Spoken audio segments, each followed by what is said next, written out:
Case against a Tyler man charged with forgery, money laundering, and theft of more than $300,000. As KLTV7's Lauren Tier reports, in court today, prosecutors called 5 witnesses to the stand, including 3 of the alleged victims.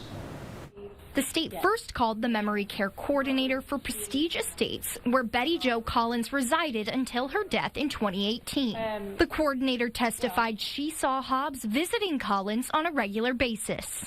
He was good to her. He always said, "Does she need anything? Do y'all need anything? What can I do? You always know how to find me." They were her family. Next, the state called one of Collins' 3 stepdaughters to the stand. Cinda Cook testified the only stock she knew existed before Collins' death was stock in Phelps Dodge that was sold before 2010. Cook said she never received any dividends or money from the sale of that stock. But when it comes to the BP and Exxon stock checks presented as evidence, no, I didn't sign anything, no.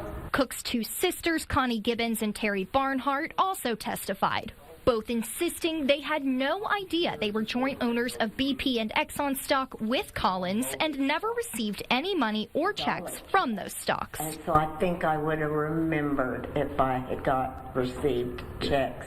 I got you. I at least would have called all my sisters and said, "What in the world's this? Hey." What happened?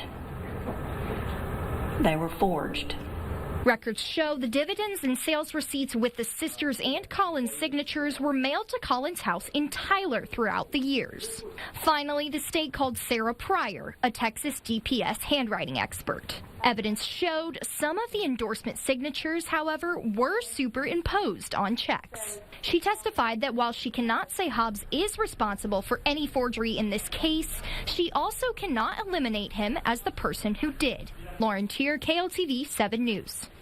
And prosecutors are expected to rest their case tomorrow.